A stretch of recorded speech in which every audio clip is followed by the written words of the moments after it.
Disclaimer. Today we're going to be talking about religion and spirituality. I know it's a topic that can be a little upsetting for some people. So if you are one of those people, we're totally fine with you opting out of this episode, and we will see you next week. If not, let's go.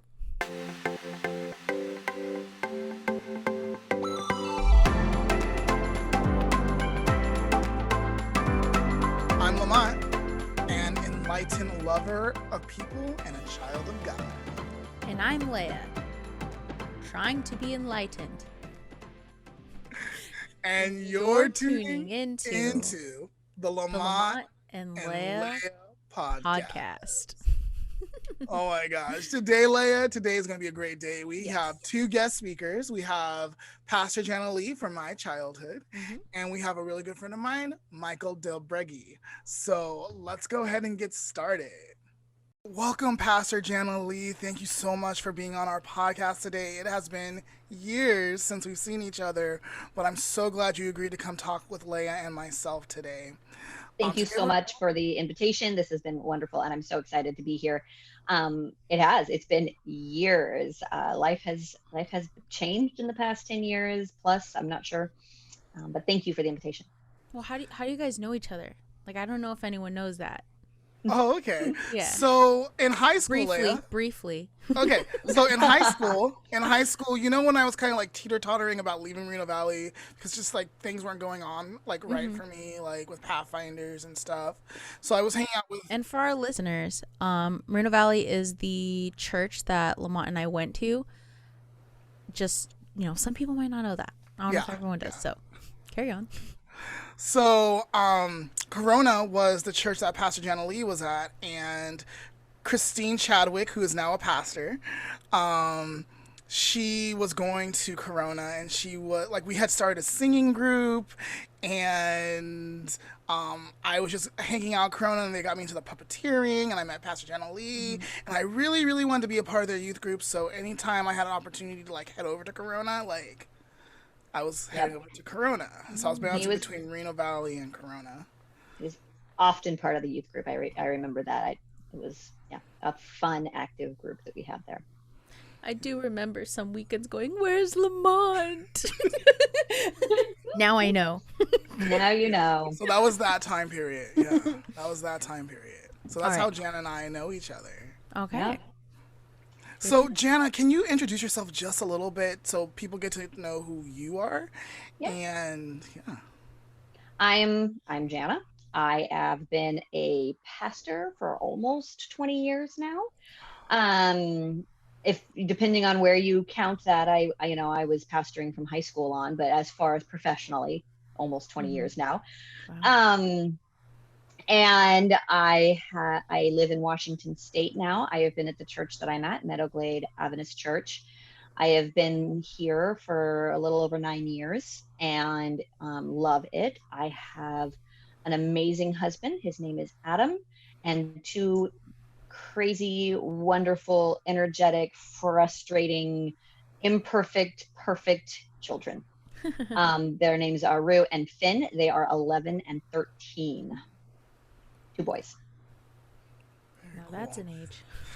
No, it's an age. It's an adventure. It's all an adventure. And so I was a youth pastor when I was in California, which is also where I was from and grew up. And actually, I was a kid at the Corona Church when my dad was a pastor there. And then I moved away, and we moved away, and years later ended up coming back around and really bonding with the lead pastor there, who then asked that I come on as youth pastor when I was first out of seminary, and they hadn't quite placed me yet, and then it turned into a permanent placement. So that was wonderful, great mentorship. That whole church just, loved having me back there, and were just it was such a healthy starting place for me. They were just a welcoming, supportive of their youth, supportive of me church, so I could just find my pastoral, footing in life. So that was just such a blessing. And now I came up here and ended up in family ministries, which was such a surprising fit for me. I never saw myself going that way, and yet I find that I love it because it has a really great balance of every age of children, but also adults, because family ministries means I'm working alongside parents. And I really find that I like that balance. I like not just working with young people. I like that I get to work with adults and their life stories and their growth. And then also just the joy of the children. They balance it all out. And they're so open and easy to love and want love and interaction. So I really have found it to be a huge blessing. Wow. That's great. Yeah.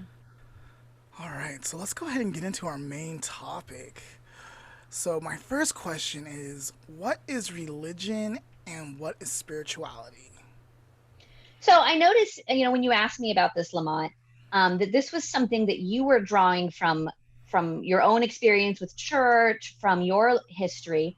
And so as much as I know you asked me on here to answer these questions, I am curious about where this resonated with you on a level, the fact that there is a difference. And for you, this difference matters. Are you willing to tell me a little bit more about that? Yes, so this is one of the reasons I wanted you on the show, is because of where my journey started. So back at La Sierra Academy, that's the So this is Adventist all, high for those school. listening, this is all in the same zone of the U.S. Moreno Valley, Corona, La Sierra is all in the Inland Empire of California.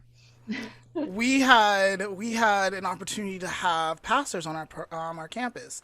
So there was you, there was Devo, there was Pastor Yami, that would like just rotate and cycle through and do different things with us and set up hours and stuff. And you were doing Bible study, and I was attending Bible study, and my mom always wanted me to be a pastor. But I always knew I couldn't be a pastor because deep down inside, I thought I was gay. So I now identify as pansexual, understanding myself fully. And then again, we're going to talk about what is gay, what's pansexual later. Join us in June for all that great stuff. That'll be a good episode. But at the time, I just came out as gay because I didn't know any different. I didn't know better. I knew I wasn't like anyone else, and I came out in your Bible class. I had let you know that like I was struggling with this, and I didn't want to go to hell because I love God with all my heart. But I know this is true about me, and I've tried for years to suppress it and not not let it interfere in my spiritual life. And we were talking about Sodom and Gomorrah, and can I jump in and say, first of all, I'm really sorry that in your head these things are non-compatible, or they were then, and there's some reality there, and I'm not saying there's not reality there, but I'm sorry you've had to have that experience. It helped me grow, and I think it's helped me to be like a lot more kinder and loving towards people in general. I'm glad good things have come out of it, and it's not okay that we make people feel that they can't be fully themselves. That's not okay. I'm glad there's good out of it, and I'm glad that you have grown through it, and it's still not okay that you had to feel that was a chance of rejection by those closest to you, and by the culture you grew up in. That's not okay. Thank you. So going back to the story, we were talking about Sodom and Gomorrah that day, and you were so loving and so gentle, and I came out, and you told me that Sodom and Gomorrah wasn't about the people being gay. It was because their hearts were exceedingly wicked, and that is why God had to destroy the city. And it was never, ever presented to me that way. And so I think that was the defining moment of, whoa, spiritually, I can be connected to God and still be who I am. And so religion says one thing, but my spirit and my connection with God says another. And I think that was the defining moment of my growth going on this journey. Okay. So I think in an ideal world, spirituality and religion work together. They go hand in hand. They are part of the same world, the same realm, the same things. And then we have reality. And religion is the structure that's built up around spirituality, Yes. but can also be separate from it. But the base of religion is, okay, we have this knowledge, this feeling, this awareness that there is higher being out there, that there is a spirit, that there is God, this idea of godness, right? Who God is, that exists, and we can all agree there. And then what do we agree about it? How do we agree about it? And how do we go about teaching it and establishing it in good ways? And the best parts of religion are for that purpose, saying we believe so strongly in God, in this higher being, in who we understand it to be, that we want to have a viable place to learn about it, to grow in it, to grow together, to build community, to teach it. And in order to do that, you need structure. And then you have people building structure based on similar beliefs. And they're humans and they're imperfect. And the similar beliefs cross over, but they're not identical for everybody. So then you have to define, okay, what are the defining beliefs so that we can have some difference? But we have to know that if you're part of this structure, then we agree on these beliefs. And then you find those core ones. And in the best cases, you do it in healthy, productive, scripture searching ways, people searching ways, growth searching ways. And sometimes that can be done really well. And sometimes it is not done very well. And it just, and you go from there and try to continue to build that. And there's good in that, right? In order to, let's look at the, so in the Seventh-day Adventist Church, we have a pretty massive educational system. And what that means is that small little schools in countryside towns can exist and serve their people because big schools in cities also exist and serve, and all the money goes into a big pool. Some stays locally, but there's structure and oversight so that kids everywhere and even in other countries can be served by the system of giving that more also supports the lesser, and the structure is wonderful for that. And I can move to Australia and send my kids to a school that is supported by the Seventh-day Adventist school system and have a basic understanding of what my kids will be taught, what the principles will be, what the values will be, and feel good in that. Those are the really, really good sides of that, right? That's where religion can shine. Same with small churches and big churches and conferences. I like to know that I could go somewhere and go to a church on, I love Sabbath. I absolutely love Sabbath. And that I could go to a church on Sabbath and go somewhere and know that I'm going to experience something familiar. Even if I, some of these edges may not agree, that the core of who this church is, I probably can identify with on some level or find some comfort. There's some good in that structure, right?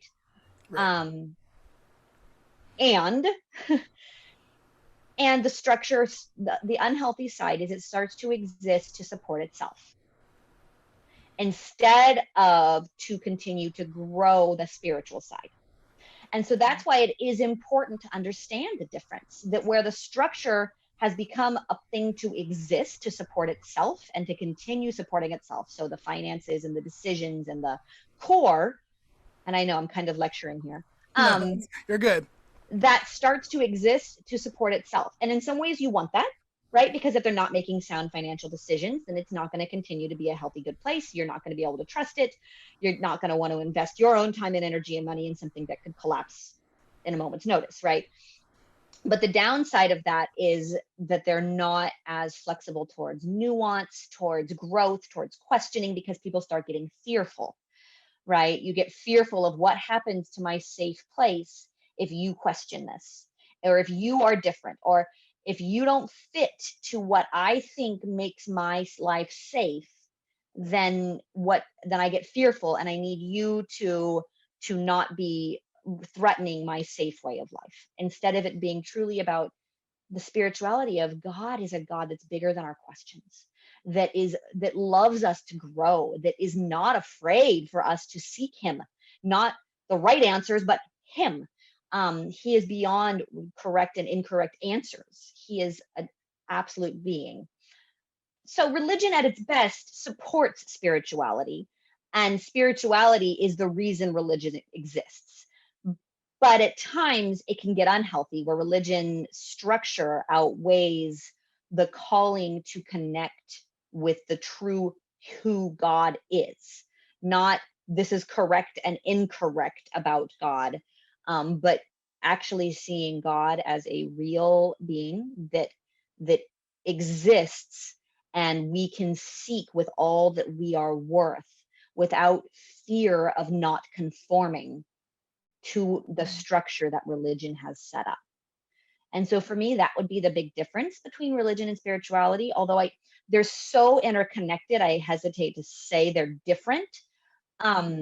It's more that religion is the practice of spirituality, and spirituality is the connection with God. That's a good thought. Yeah, I feel like that is why a lot of people in our age group and younger kind of don't feel very connected at churches sometimes, because like the structure of it can get in the way. I know that's why I personally stopped enjoying going to, not to put on blast, Moreno Valley Church. They got some issues. Oh no. They're gonna come for me. You know who's pastor there now, Leah? Pastor Dan Smith is pastor at Moreno Valley Seventh-day Adventist Church. I don't know who that is. I didn't know that. Yeah. He was the lead pastor at La Sierra before Chris Oberg was there for years and years. He was at La Sierra. Okay. Didn't know that. But yeah, I feel like that's why a lot of people go, because it gets very political almost sometimes. And at least at a few of the churches that I visited, very kind of like, well, you're not following this rule, therefore you are in the wrong, and therefore we need to fix you, shame you, etc. So, well, people are by nature, they want to create safety for themselves, right? Like that is a high goal.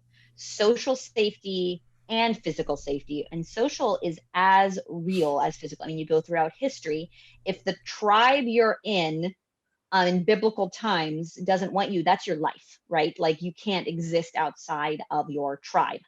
If you are rejected from the social circle, it's still pretty true today. So a lot of those boundaries, a lot of those rules are extensively about safety, and people get afraid when there's safety, and then when people are afraid, they don't behave their best. Yeah. I want to say, like, Corona was a more liberal, progressive church than Moreno Valley was. We were very much like sticking really close to like Ellen G. White standards. Like that was the goal, I felt like, of our church. And so it blew my mind when you have to go to eat after, like, out to restaurants after Sabbath. I was like, this is allowed? Are you sure? Like, I'm not going to go to hell for this, because that's not what I was taught. Like, this is not allowed from where I'm from. Lamont used to tell me stories, and I just be like, what? Well, and, you know, it's so hard, because when it's separating out the issues and the true reasons for it, but between that and forced behavior, right? So I have good friends who see Sabbath as so wonderful and so holy that they want to protect it for themselves and for others. And so therefore going out to eat really says, I'm not allowing other people to keep Sabbath because of my choice, and I'm not comfortable with that. And then I have other friends who are saying, by these people have chosen that Sabbath isn't something for them. They have chosen work. And when I have to go home, it's work for me who wants to choose Sabbath, right? And so if somebody else of their freedom, of their own choice is working, it is not wrong for me to say, I want to be with people on Sabbath and not be cleaning and cooking in the kitchen. And let me get a little bit of a high horse. The women doing the cleaning and the cooking in the kitchen while the men sit in the living room and talk, which is a lot of my growing up experience and even church experience. That's, that doesn't help me with Sabbath. And so there's two views, and I am so comfortable with both views that the problem becomes when we want to define it for other people. Alrighty. So we're kind of nearing our time. So Yeah. we have like one last question. Okay. I mean, we could go on for a long time about Right. this. It's really fascinating. Lamont, we might have to do a follow-up episode. Yeah. Yeah, we might um, have. but what do you think is the purpose of religion? So you defined religion versus spirituality. But what is the purpose of religion, and how can one grow spiritually within religion as a Fair. structure guiding force? Right. So I as I kind of said before, I think the purpose of religion is to give support and structure to spirituality, so that we can know this is a gathering place. I think community is extremely important for Yes. spirituality. The idea that you can be spiritual on your own may be true, but it's not a long-term realistic goal. I think we are human beings are social beings. You can be an introvert and need it less than others, but you don't not need it. Yes. And I believe in the community that goes with it. And in order to have community, you have to have some level of structure, right? You have to have somebody planning something. Right. And so that is where religion can really come in and give it structure and know that I can move from California to Washington and worship alongside people who I can find community with without having to totally rethink everything I believe at all times, because there's growth and that's important, but we cannot be switching how we think and what we think all the time as we move and grow in life. Stages and steps help with that. And so then to find a place where we can say, okay, now I can grow in here and this is healthy. So I can question and people won't throw me out because I have questions. I can find who I am. And then um when it's reasonable, then that's wonderful. So that's kind of how it goes. Awesome. So Mike, tell us about yourself. Introduce yourself so we can My name is Michael. I'm in school for psychology and social behavior. Um, I was a devout Jehovah's Witness up until I was 17. Um, but then being homosexual clashed with that heavily. Yes. And um, I left the church with that, and I've kind of just been like on my own with that journey for like about 14 years now. And so I'm a server and bartender, and I work with the public, and I also do crisis advocacy for sexual assault victims. So that's something recently that I've gotten into. at Riverside Crisis Center. Yeah. I was there. I was there for a while. Oh, I didn't know that. Whoa. Yeah, like long time ago, 2014. Like. Oh yeah, no, my first shift is Monday, tomorrow.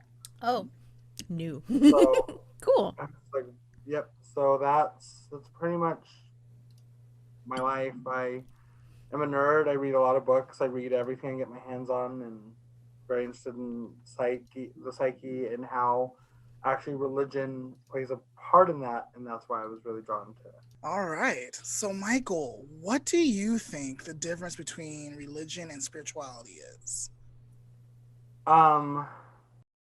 The difference, I think, being with religion, people have this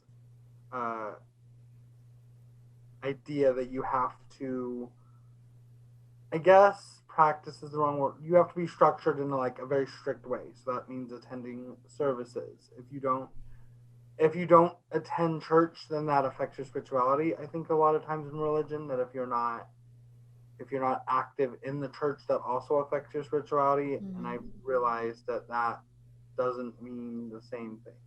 I know people who probably have more faith in God and Jesus, and they haven't stepped a foot in church in their life. They just have that blind faith, which to me is even stronger. To me is even greater, to just not have anyone lead you to that path, to just find it on your own and hold it on your own. I think is a very powerful thing in itself.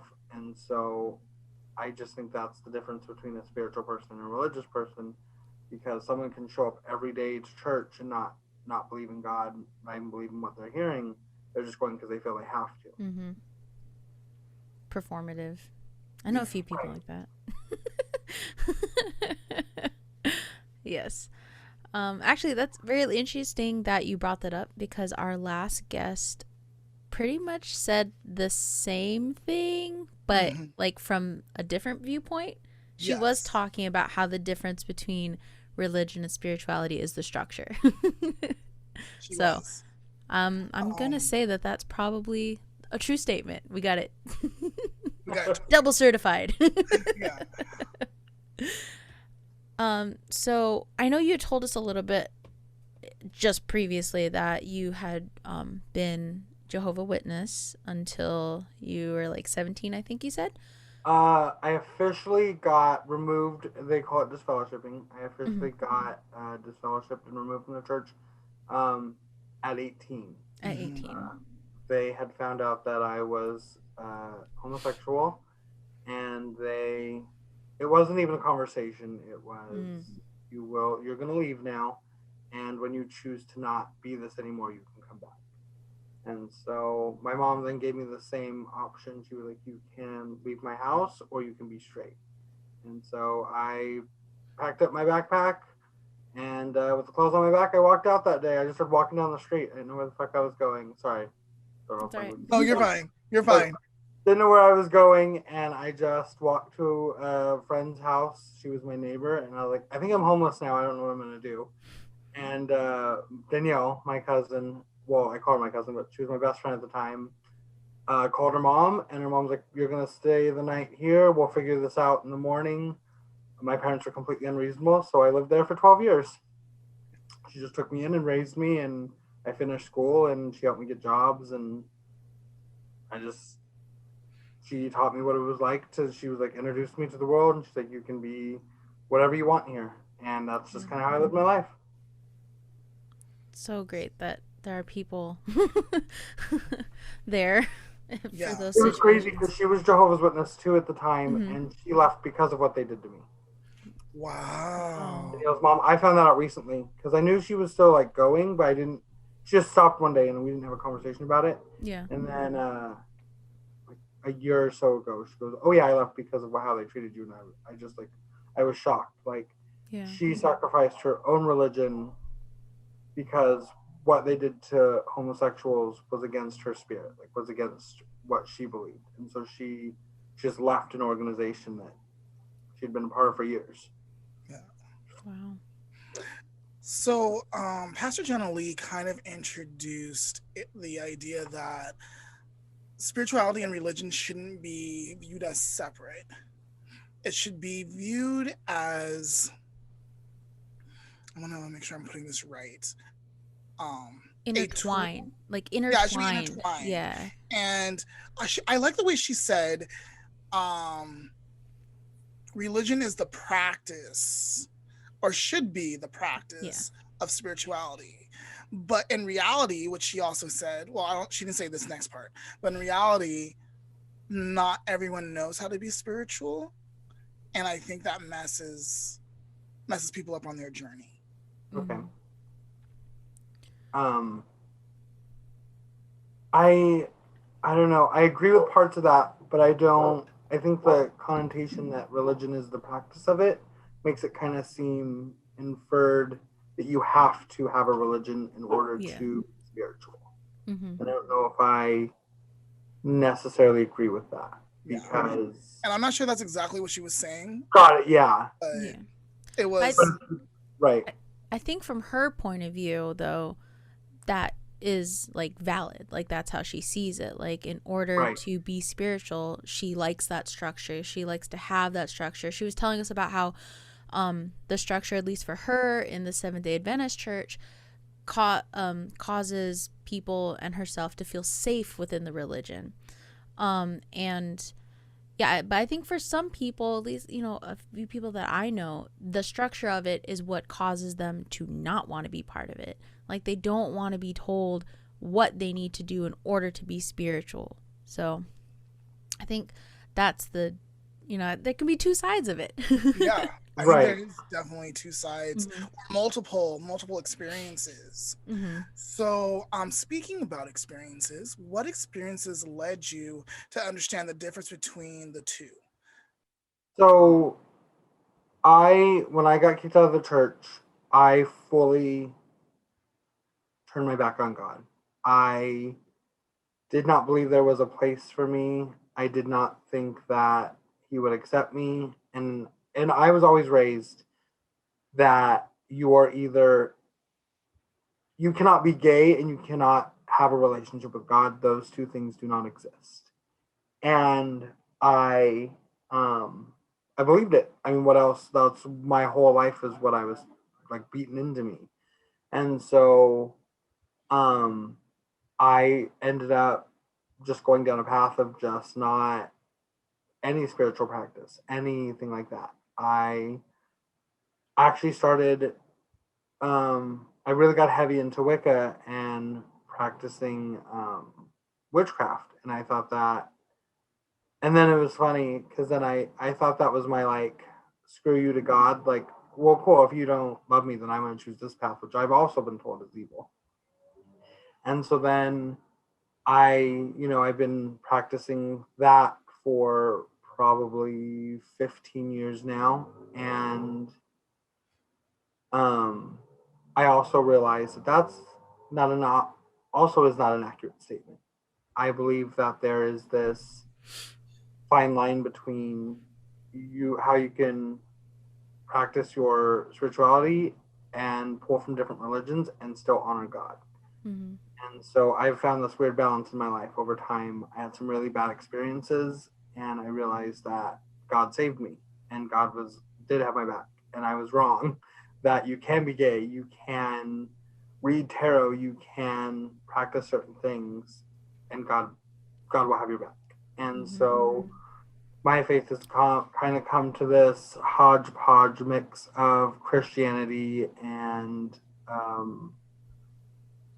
basically witchcraft. And I know that's something that people don't use in the same sentence nor agree should be blended, but I've just found a very comfortable way to practice all my faith, and I feel very solid in my path.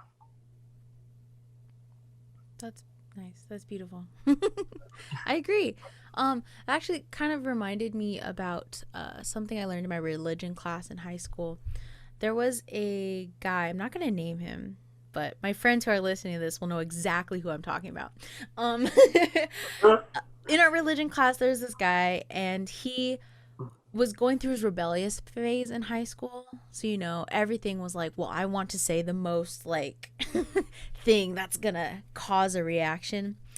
And so one of the things he had said in our religion class, and he goes, well, what I think is that God is the same person in every religion. We just have different names for it. And I don't remember what the teacher said, but that's always resonated with me. Right. And I was like, but that makes sense, Like, all of these religions have that one thing in common, and that is, like, there is a higher power.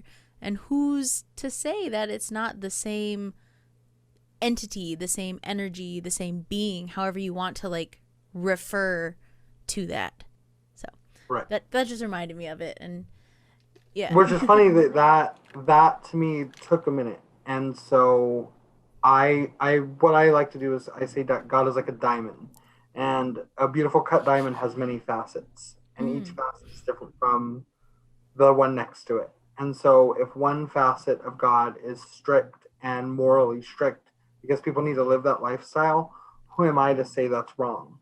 My mother has a very strong conviction that homosexuality is wrong, and she's a very powerful moral compass. And my mom has sacrificed her family. She sacrificed her children if they didn't follow that path with her to follow a path of God. And it's taken me many years to realize that is not a flaw, that is a strength. She has so much faith in her spirituality, in her path, in God, that she will sacrifice children, family, everything for that God. That is a faith that many people want. And I stopped being angry at her, and I look at that as a strength of hers that I want to emanate. That maybe not turn my back on my children, maybe not do it that way, but to have faith that powerful, if that makes sense. And that makes sense. That's a beautiful analogy. Yeah, and Mike, I felt like that comes from a very loving place to give her that much grace, because I'm not sure if I would ever be able to see it that way. It's taken years of therapy and conversations with her and my own meditation and prayer to God to be like, forgive. I need to forgive and love, because that's important. Forgiveness is, I think, one of the most powerful tool a spiritual person can have. Mm-hmm. So speaking of tools, what are some of your favorite ways to practice spirituality? One of my favorites is tarot. I love reading tarot. Before most readings, I pray to God. I ask him that what I hear, what I see, what I feel is from him. That it is from a place of guidance. It's from a place of following a path that I need to be on, or if I'm doing a reading for someone else, it's the same. Sometimes that prayer's not out loud because a lot of people come into tarot aren't looking for a prayer from God. And so I do that prayer silently and just like, you know what, just guide me. And so prayer, meditation, and tarot are my three big things that really help me stay centered and help me stay on my spiritual path. That's cool. I don't really know too much about tarot. I have a lot of friends who do it, are starting to get into it, are very interested in it. But I haven't really looked into it too much, mostly because there's an underlying nervousness from being brought up in a Christian household where that's oh, that's bad, that's naughty. But I mean, like you were saying, I don't understand why there needs to be really a difference or a barrier when it's all very intertwined. Right. Yeah, so I'm gonna have to look into that. We're gonna have to talk later. Okay. Yeah. I think there's just a lot of stigmatisms on things when it comes to spiritual practices, and I think that mega churches and certain religious organizations implement those stigmatisms. And it's a shame because I think that it kind of deters people away from God and from being spiritual, because they feel they can't practice their own way and they feel that they're left to choose. And sometimes people just don't choose for themselves. They think they want, or vice versa. So it's just one of those stigma lines that hopefully as time goes on, we can be like, okay, this isn't evil, this isn't wrong. It's like anything, how you use it. There are people who use the Bible, I think, as a malicious tool. Right. Ooh, that could be a whole episode. Right. A whole nother topic. Subject. Right? And it's you want to talk about tarot being evil and weaponized, but look at what some people have turned the Bible into.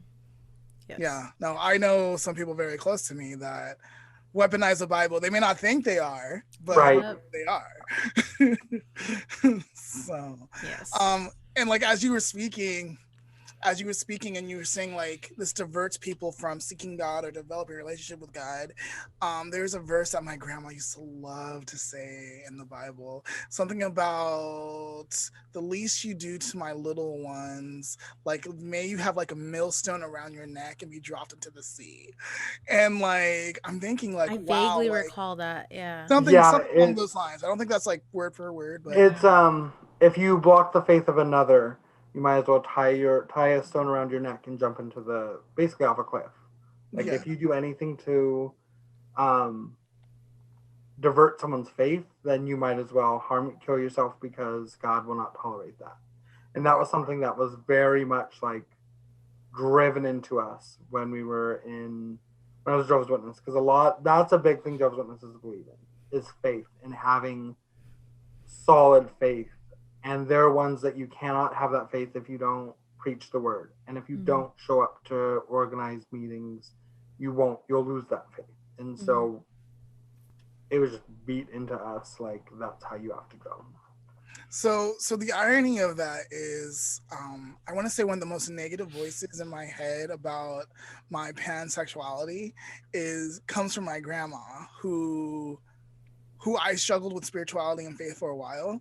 And so I'm just like, it's funny that you quote that verse, because in my journey, you were one of the closest ones to divert my faith. Almost. Oh my God. Yep. But I have not had that conversation yet with my grandma. Maybe someday. Ooh, good luck. It's a rough one, and it's not. I had to have it with my mom, and we had to have some rough conversations, and it took years. But the other day, she called, and I talked to her about being on PrEP, and she didn't know what it was, and I explained it to her, and I can tell she doesn't agree, but she also didn't.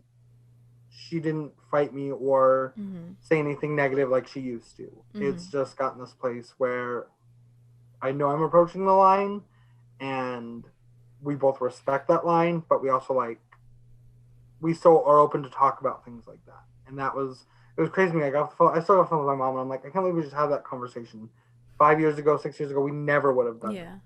And so it just takes time. But once the door opens for you and your grandmother, I think it'll just take time, and I hope that it changes, that relationship changes for you. Yes. So really quick, you talked about one of your favorite spiritual practices. Is there any other spiritual practice that you like to use or do? So it's so funny. Like I do practice in a more organized way. I also acknowledge all the they're called sabbats and aspits, and basically a sabbat is for lack of a better term, a pagan holiday. So there's the one that is coming up is austere, which is the spring equinox, which a lot of Christians equate to Easter. And before it was Easter, it was the coming of spring and, new life and fertility and the blooming and blossoming of things. And on a spiritual level, for me, that's a blossoming of myself. That's me coming out of my winter hibernation and hopefully being a better person. The winter is a time of being locked up and isolation and meditating in the wheel of the year is what it's called for the pagan calendar. And in that time, when the spring equinox comes, it's basically well, what did you learn? What did that hibernation teach you? How are you a better person? Did you learn lessons? And listening to those lessons and practicing those, showing up to those rituals and speaking to the people who practice with me and telling them what I learned. Not only do I say it out loud to affirm it, but now I have how many people, 6 people, 7 people, whoever's there, they're now holding me accountable for the rest of the year to make sure that spiritual growth stays in place. So I would say community and support system of my like-minded individuals helps me stay on path. And they're like, my friends have no problem calling me out. They're like, ooh, didn't you say you were changing this habit? And you're slipping hard, boy. I need you to, and then like, you know what? You're right. And we have no problem calling each other out. And sometimes it gets ugly and sometimes it gets rough. But when it comes from a place of love, it really does help keep that spiritual practice in place when you have a support system like that. That's good. That's nice. That's nice to have. Lamont, you gotta call me out more. You got it, Leah. You got it. I'm a little shocked that you're saying Lamont doesn't just speak his mind all the time, because I feel like Lamont always speaks his mind. I think it's that I live so far away, so he can't observe as much. But if he knew, I'm sure I would hear about it. And Lamont, that's not a bad thing at all. You're very vocal, and over the years, that was a great quality you had, and I've learned to be more vocal. You always just spoke out when it needed to be. And that's a quality. Yeah, I tend to speak out. I'm trying to I don't want to shut it down, but I don't want to be so much either. I kind of want to transition a little bit, observe just before speaking out. You have all these great ideas and amazing ideas, but sometimes just take a minute, observe everything, take a moment, and then really process what you think before giving someone something. Yes. And so that's kind of where I want to be now as I get older. It's a balance. It's a balancing act. see. You gotta find your balance of when to speak and when to not. Lastly, do you have any special words or a message for our listeners? I think that anyone out there who's questioning their spirituality or maybe religious practices, and they want to even maybe leave their religion or church because they just don't feel that it's for them, there's always a safe space for you somewhere. You just have to find it. And don't ever feel that you can't explore that option, because a lot of religions will tell you can't explore and look at other things, and that is detrimental, I think. And so never feel that you can't find something else, something that's for you, because I genuinely believe for everyone there's a niche, there's a spiritual group for them. It's just finding the courage to look for it.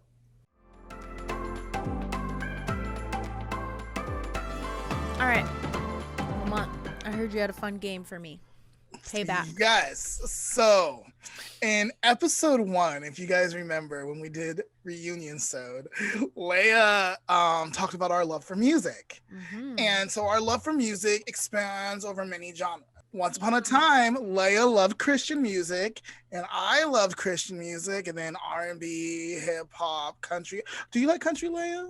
I do like country. Okay, see, I like country too. So like, we're very eclectic people. So music is our thing, right? And I thought, no, I'm gonna get Leah back. You're gonna have to recognize these Christian songs. Like, and I was nice. I got them from times where you were really listening to like Christian music. All right, so you get 2 points if you get the verse. Okay. You get 1 point if you get the chorus. Okay. And 0 points if you can't get the song at all. Okay. You need 10 points to win. All right. I'm ready. Here is the verse of the first song. All right. To everyone who has lost someone they loved, long before it was their time, you feel like the days you were not enough when you said your goodbyes. And to all the people with burdens and pains, keeping you back from your life, you believe that there's nothing and there is no one who can make it right. God, that sounds so familiar. I don't know, but that first line sounds so familiar. All right, let's go to the chorus. Yep, give me the chorus. There is hope for the helpless, rest for the weary, and the love for the broken heart, and there is grace for the forgiveness, mercy and healing. He'll meet you where you are. Cry out to Jesus. Cry out to Jesus. Oh, it sounds so familiar. The word sounds so familiar, but I'm not getting a tune up in this noggin. All right, that was Cry Out to Jesus by Third Day. I knew it. It was by like Third Day or something. You should have said that. I would have given you a point for no, I couldn't think of the name, but as soon as you said the band, I was like, yeah, duh. Dang it. Okay. 0 points for Leah. Okay. All right. Next one. Okay. All right. This is the verse. Are you ready? Got it. All right. I was sure by now, God, you would have reached down and wiped our tears away, stepped in and saved the day. But once again, I say, amen. And it's still raining. And then it goes, well, as the thunder rolls. Yes. I barely hear you whisper through the rain. Oh my gosh, I can hear. It's like with you. I hear it. It's and there. As the mercy falls. It's by what's his face? That guy that Brianna's mom was so obsessed with. What is his name? And praise the God who gives and takes away. Gives and takes away. And he has like the earrings and the spiky hair. What is his name? Can you sing the chorus? If you can sing the chorus, you get 2 points.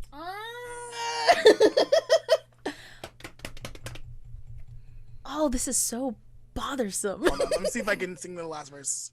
Because I hear it, but not enough to actually like. Do you want the chorus? Give me the chorus. And every tear I cried, you hold in your hands. You have never left my side. And even though my heart is torn. Yes, what's that last? Dude, I love this. I don't remember the words, but like I know this song.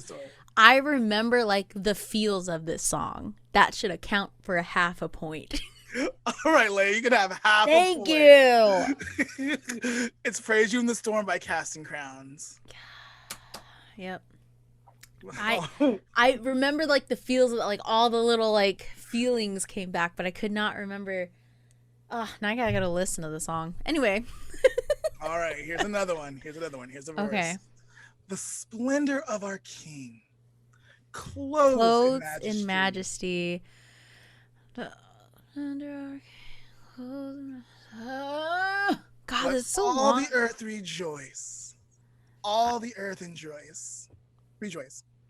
He wraps himself in light, and in darkness tries to hide, and trembles at his voice, Can you sing the chorus? If you can sing the chorus, you get 2 points. Dude, I'm gonna lose this game. Da da da da da da da da da da da da da da da da da da da. How great is our God? Sing with me, how great. Okay, I don't know. All right, 2 points. 2 points. How great is our God? How Chris great Tomlin. is our God? Yes. Oh yeah, I got one. All right. I feel a little more confident now. All right. Next one. Here I am, Lord, and I'm drowning in your sea of forgetfulness. The chains of yesterday surround me. I yearn for peace and rest. Don't want to end up where you found me. And it echoes in my mind. Keeps me awake tonight. I know you've cast my sins as far as the east is from the west. And I stand before you now as though I've never sinned. But today I feel like I'm just one mistake away from you leaving me this way. Is this from east to west? Yes, it is. Okay. Can you sing the chorus? Oh gosh. You got the title. It's fine. 2 points. Yeah. East to West by Casting Crowns. Oh, it's still more Casting Crowns. Yeah. You know, I should have just known every single song, Casting Crowns. No. Okay, next song. Okay. I wish you can see me now. I wish I can show you how. I'm not who I was. I used to be mad at you, a little on the hurt side too, but I'm not who I was. I found my way around to forgiving you some time ago, but I never got to tell you so. I know this song. I used to The listen song to doesn't this really have a chorus, so. I know. I listen to this song a lot. This is some mean revenge, Lamont. Firing brain pistons that are like deleted at this point. And now my brain is like, wait, we still needed those? Well, wait, what's the most common line said in all these verses? Not who I was, or whatever it was, like that. I'm not who I was, right? Yeah, that's probably the title of the song. Yeah, that's the title of the song. Knowing Christian music, that's always how it is. Yeah, I'm not who I was. Do you remember who was by? No, dude. His first name. Come on.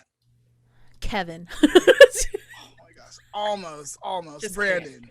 Brandon Heath. Oh, yeah, I don't. You don't remember? Okay. No, but I know who. I can hear the song in my head. Yes, and he's the guy with the blue eyes. I will give you another half a point because I know you recognize it. I can tell you're recognizing it. So take a half a point. Agonizing. All right. This is going to be a fairly easy one. I struggled how to do this one. Okay. All right. So I decided to give you the chorus first. Ooh. So you can say the title. Ooh. Because if I say the title, if I even start with the first word of the title, you're going to know exactly what it is. So I decided, like, you get 2 points if you get the chorus. So here we go. Okay. My chains are gone. My chains are gone. I've been set free. Da da da da da da me, and like a da da da da da da da da da da da da. So what's the title? What's the title of the song? All right, let me read the verse. I sang it. You did sing it. My chains are gone. I've been set free. My God, my Savior, has ransomed me. And like a flood, his mercy reigns. Unending love. Unending love. Unending grace. Amazing Grace. Yeah. It's So the song is called. It's the other Amazing Grace. Yeah. Yeah. Yeah. So the song is actually called Amazing Grace, My Chains Is Gone. And so I couldn't start with Amazing Grace, How Sweet the Sound that saved a wretch like me. Like, as soon as I would have said Amazing Grace, How Sweet the Sound, like, I would be like, Amazing Grace. But then I would have been thinking of the other Amazing Grace, like the original.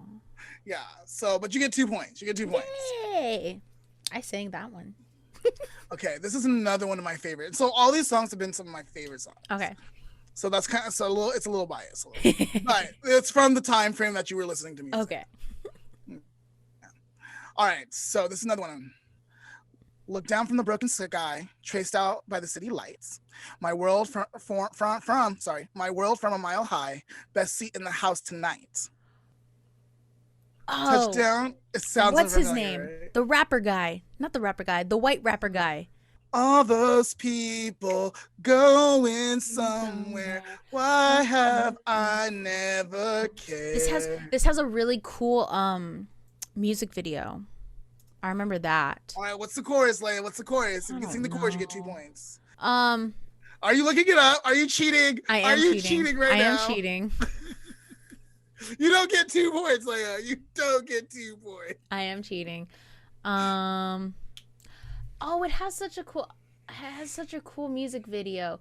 The guy in the tie, but then it's him again, but then it's not him again, and then the lady.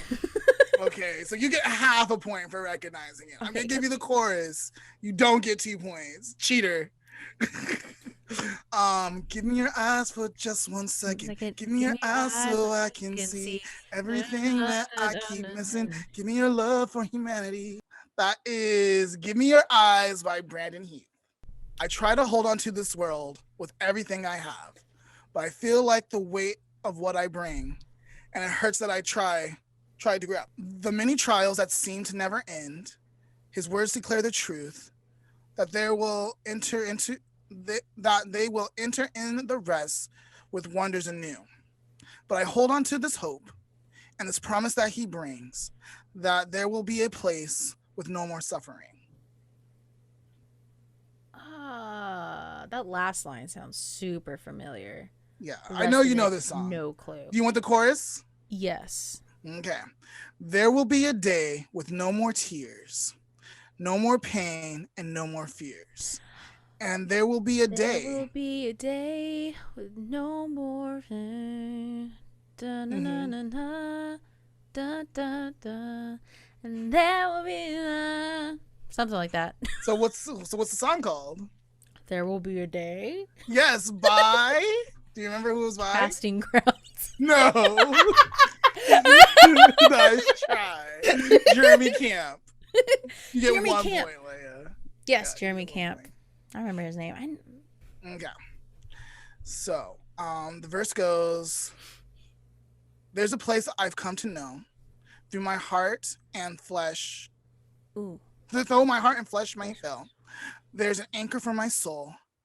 I can say it is well. Jesus has overcome, and the grave is overwhelmed. The victory is won. He is risen from the dead. Is this another Jeremy Camp song? No. I The recognize the victory song, but not enough is to know won. the title. He is risen from the dead, and You rise up. No, I don't know.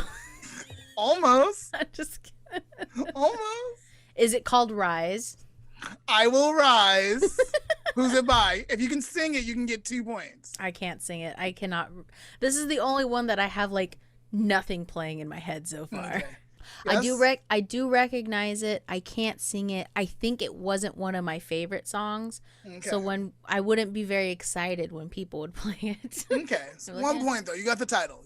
Ooh, All right. yes. Now this one, Leia, if you don't get this one, I don't know what to say. Uh-oh. And I'll tell you why I wouldn't know what to say if you don't get it. Okay. Okay. Uh-oh. So Pressure. when I made up my mind and my heart along with that, to live not for myself, but yet for God. Somebody said, do you know what you're getting yourself into? Oh my gosh, one more time. So familiar. One more time. Leah, you have to get this. You have to get this. Okay. When I made up my mind and my heart along with that. Don't, like, when they're singing it, don't they like pause right before they go, do you know what you're getting yourself into? What's the chorus, Leah? I don't know. Leah, give me the chorus. The reason why you have to get this song is because I fell in love with this song because you sang it in church for special music. Oh no. Yes, so you have to get this song, Leah. You have to get this song. Oh no, and I didn't sing special music too often, so Stefan I was just gonna say Stefan was playing the guitar. I was singing. This is by Reliant K. Yes. 1 point. What's the title of it? Oh God, what is the title of that song? How does that song go? Can you sing the chorus?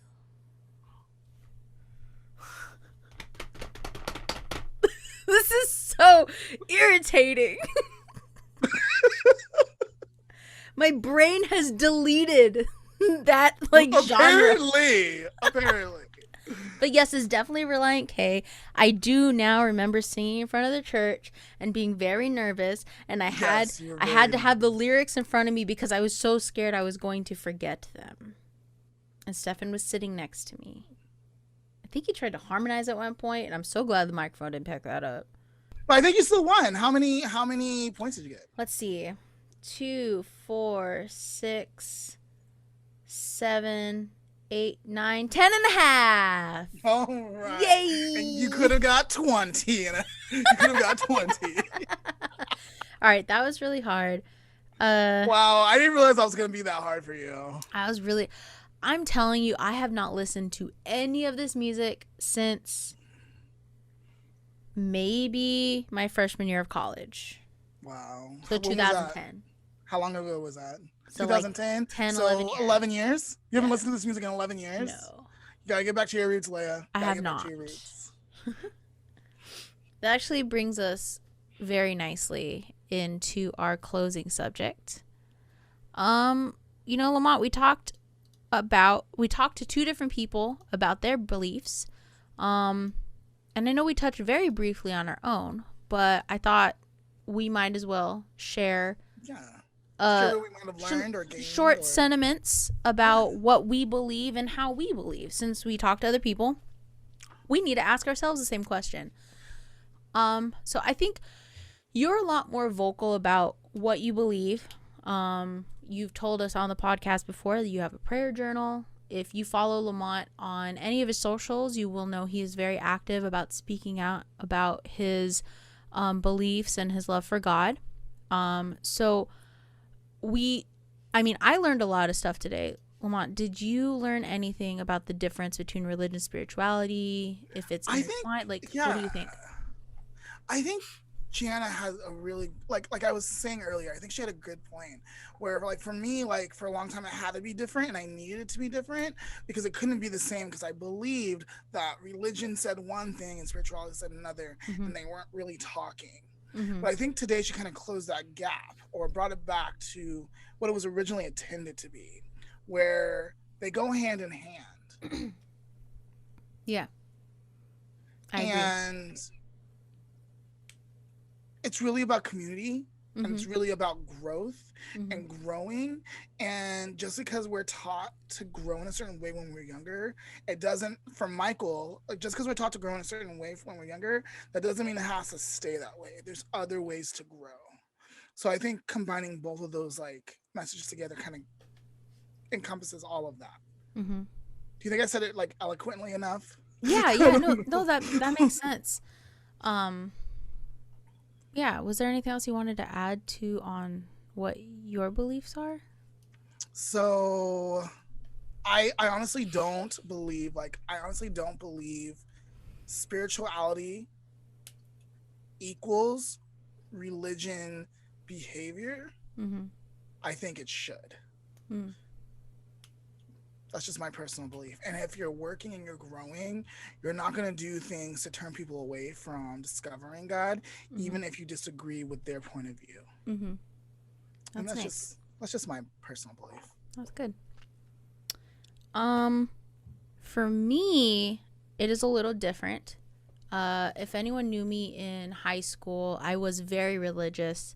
Very. I was, even through college, I think even the first like 2 or 3 years of college, I would constantly be telling people like, yes, I am a firm believer in God. This is what I think.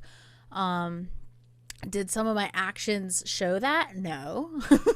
But, you know, I was very, very strong believing in all that regardless. I have never really felt comfortable with organized religion. I still don't. Like Pastor Jana said, I think the politics of church gets too involved with people's lives. And like I had mentioned in that segment, I think people pay attention and hyper fixate on the rules in their religion, and it causes there to be more like uncomfortableness in approaching new ideas, approaching new topics, and just like in general, like if someone doesn't believe the way I believe, that is bad, that is a problem, that cannot be allowed. So that's my biggest issue with religion. And I don't know if a lot of people know this, but I have not willingly gone to church in many, many, many, many, many years. I probably have an Instagram post for the last time I willingly went to church. Wow.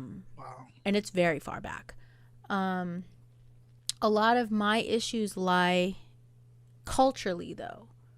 Like, besides the politics of the church getting in the way, the issues with what I think are spiritual and not spiritual lie culturally, which could be a whole topic on itself. But for those of you that are unaware, I'm going to repeat this again. I am Polynesian. I'm Hawaiian. In the Hawaiian culture, we have a different belief system. And something I've always struggled since moving back to Oahu and learning about my culture is the line between them. If it needs to be there, if I believe one more than the other. So on this topic, I don't know where I stand. Religiously, I know that I don't like organized religion. I don't like church. I don't like prayers. I don't like that whole concept. For some people, that works. I know Lamont loves church. I know he loves to go to prayer group and like talk to people and fellowship. And that's great, you know? And I'm not going to tell people that they're wrong for that or that they shouldn't do that. Because like our friend Michael said, everyone has the thing that speaks to them. And for me, it's not that. But in the terms of spirituality, I don't know where I stand, mostly because I'm trying to figure out the line between my culture, spirituality, and my personal spirituality. So it's a little bit different. I don't have anything solid to say about it, but I did learn a lot today, and I loved the things that both of our guests had to say about it, and it's going to give me some stuff to think about because yeah, Michael really opened up my eyes about like, you know, having different practices and it not, you know, not being judged for that. And like whatever works for you works for you. I'm kind of like taking little bits and pieces, and I really like that. So I'm going to hold on to that. I'm going to do my own thinking after this episode. Cool. All right. So Leah, I do want to comment on, I grew up with you. Yes. We were very, very like religiously matched, but I also think we were very spiritually close too. And so I don't know how you feel about this, but I do believe inside of you there is a spirituality, but I think it has been muffled or stifled after leaving home, going to college, getting different experiences, questioning like, well, this is what I was told, this is what I'm living. So I think there's a thing, but I think inside you there is a very spiritual person. and you just have to learn how to, I guess not merge, but like connect to that part of Yeah. you. And I think you're on that journey right now. Yeah, I definitely agree with that. But yeah, I moved here to learn about my culture, and my culture is very, very important to me. And so right now, it's really just been like a struggle figuring out like how I want to balance those, because yes, like you said, there's a lot of stuff that we were brought up thinking and doing and feeling. So it's a lot of like unlearning things, relearning things, trying to figure out like what exactly is my, cup of tea and whatnot. But yeah, so that I'm gonna leave it at that. All right. Well, thank you guys for listening. Yes, thank you. And tune in next week. Yeah, we'll see you next week. Bye. And you're tuning into Life Lessons with Lamont. And today's topic is cultivating wellness. Wellness is the practice of healthy habits on a daily basis. This will help us attain better physical and mental health outcomes, and this will help us thrive. Wellness is a multi-level practice. It often involves social connectedness, exercise, nutrition, sleep, mindfulness, and spirituality, just to name a few. Make wellness a priority and thrive. And that is today's life lesson.